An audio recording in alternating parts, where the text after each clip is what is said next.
పల్నాడు జిల్లా దాచేపల్లిలో రైతన్న మీకోసం కార్యక్రమం నిర్వహించారు. ఈ కార్యక్రమానికి ముఖ్య అతిథిగా గురజాల ఎమ్మెల్యే ఎరపతినేని శ్రీనివాసరావు హాజరయ్యారు. ఈ సందర్భంగా గడప గడపకు వెళ్లి కరపత్రాలు పంచుతూ ప్రజల సమస్యలను అడిగి తెలుసుకున్నారు. కూటమి ప్రభుత్వం ప్రవేశపెట్టిన సూపర్ 6 పథకాలు అన్ని నెరవేరుస్తామని ఎమ్మెల్యే చెప్పారు. రైతులకు కూటమి ప్రభుత్వం ఎప్పుడూ అండగా ఉంటుంది అన్నారు. గడిచిన 5 ఏళ్లలో రైతన్నలు ఎన్నో ఇబ్బందులు పడ్డారని ఆరోపించారు.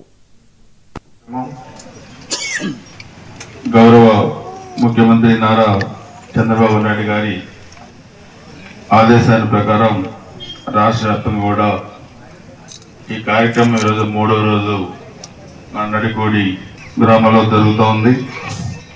ముఖ్య ఉద్దేశం ఎన్డీఏ ప్రభుత్వం ముఖ్య ఉద్దేశం అన్నపూర్ణగా పేరున్న ఆంధ్రప్రదేశ్ వెన్నెముకగా ఉన్న రైతు ఆర్థిక పరిపుష్టి కోసం లాభసాటి వ్యవసాయాన్ని తీసుకురావడం కోసం ప్రకృతి వైపరీత్యాలను తట్టుకుని పంటల మార్పిడి విధానాన్ని తీసుకురావడం కోసం అదేవిధంగా 1924 మధ్య గత ప్రభుత్వం వ్యవసాయ రంగాన్ని ఏ విధంగా నిర్లక్ష్యం చేసి ఇబ్బందులకు గురి చేసిందో ఈ సంవత్సరంన్నర కాలంలో మనం ఏం చేస్తున్నామో ఇవన్నీ కూడా చెప్పే కార్యక్రమం, రైతుల్ని ఎడ్యుకేట్ చేసే కార్యక్రమం